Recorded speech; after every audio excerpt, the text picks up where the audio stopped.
Okay, oh my gosh, Benedict Wong and Daniel Day Kim. So many people. Sandra oh my gosh.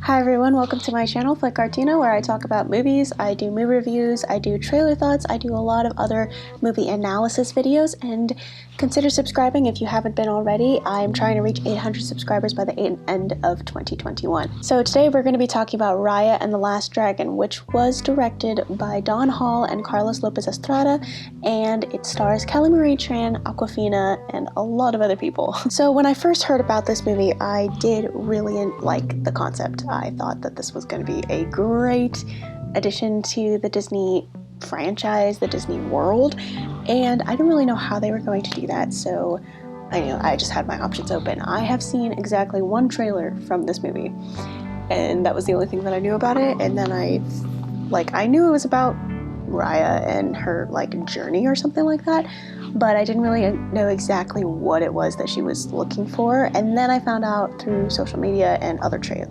through that trailer that Awkwafina was starring as the dragon, which I was kind of a little anxious about, not gonna lie. I was a little bit apprehensive about that sort of thing. But let's talk about the positives of the movie. Let's start off with a good note. I think the most striking thing about this movie were the fight scenes that were coordinated. A lot of the times in Disney movies, not a lot of the fight scenes are particularly fantastic because Disney is mostly known for their Disney princess movies, not exactly for their fight scenes per se, in their animated features at least. Obviously there's more fight scenes in Aladdin, Tarzan, and Big Hero 6, but those are the boy targeted movies, and then Disney has put out a lot more princess movies than the ones targeted towards the opposite gender. It's not a bad thing, it's just a thing. It's a thing that happens. You have a demographic and you try to hit everything in that demographic. So having a princess movie with somebody who fights is not a completely new concept, but it's a super cool concept. And Mulan is the last Disney princess, and probably one of the only Disney princesses,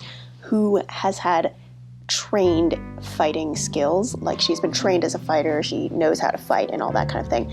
You could make an argument that Merida from Brave, which is both Disney and Pixar together, had a trained fighting whatever, but it really wasn't trained in fighting, hand-to-hand combat and close-range combat. She was actually trained in archery, which is her thing, and that isn't really a fighting style, it's just a technique and a very good battle asset to have, but it's not fighting, trained martial arts or sword fighting. So seeing Raya and the Last Dragon, and most of her persona and her character is attached to this idea that she's a guardian, I wasn't sure what I was expecting. I kind of walked into this movie a little bit blind, just because I didn't really want to ruin the experience like I have in the past with other movies, that I watch too many things and then understand everything about the movie before I even watch it. So because she's a guardian and everything, she has been trained to fight. So for the fight scenes, I wasn't expecting anything super amazing, but what I got was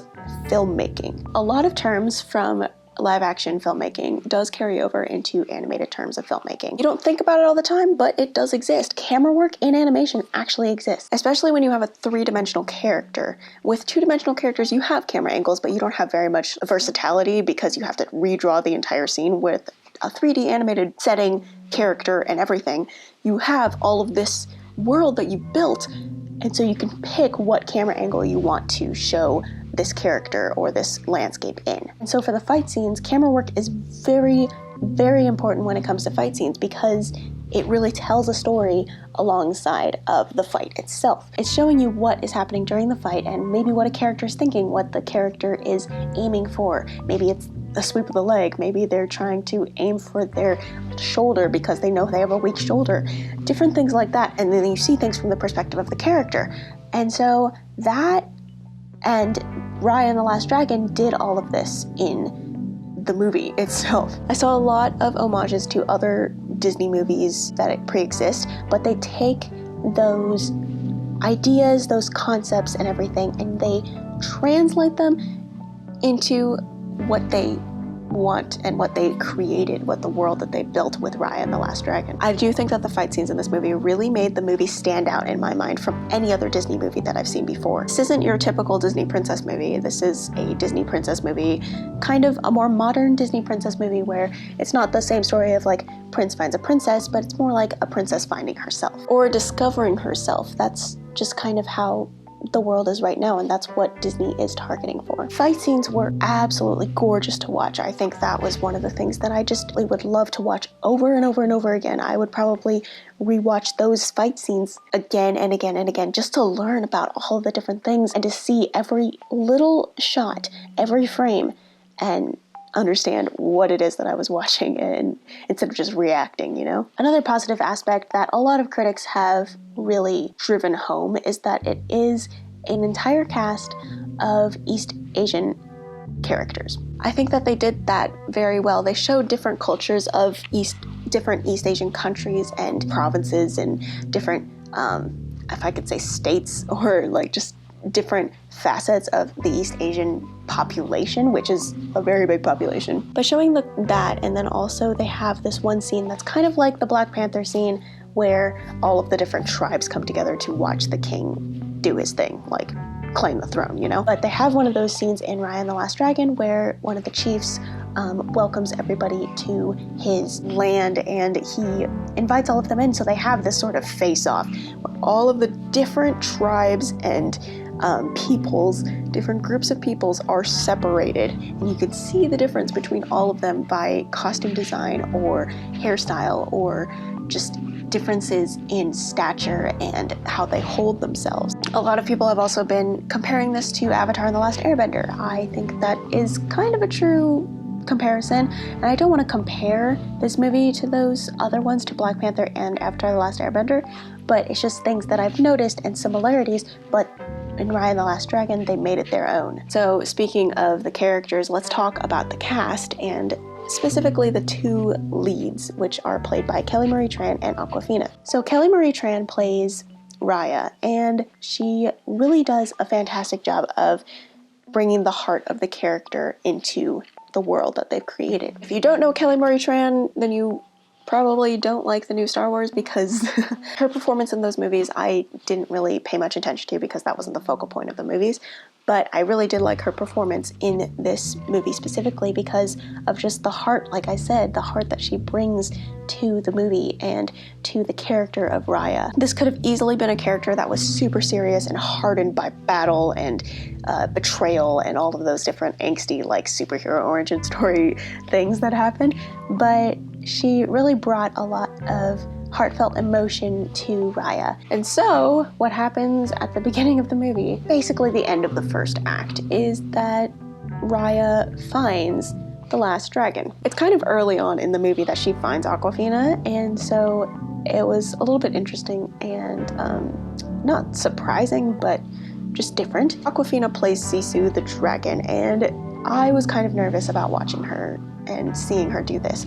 I think that Awkwafina is a fantastic actress. I loved her in Crazy Rich Asians. She was also in The Farewell and also Jumanji, but I was very nervous about what she was going to bring to this movie because I didn't really know what it was that she could bring that was different. So you have your sidekicks or your secondary characters who are either very stereotypical or they're actually very broad, and you can understand a lot more about them than just what they're portrayed to be. But Awkwafina plays Sisu the dragon as a little bit more deeper than you would think. I actually really enjoyed her performance. I think that she was a great fit, and it kind of reminds me of how in the Hercules movie, Danny DeVito came on as Phil the satyr.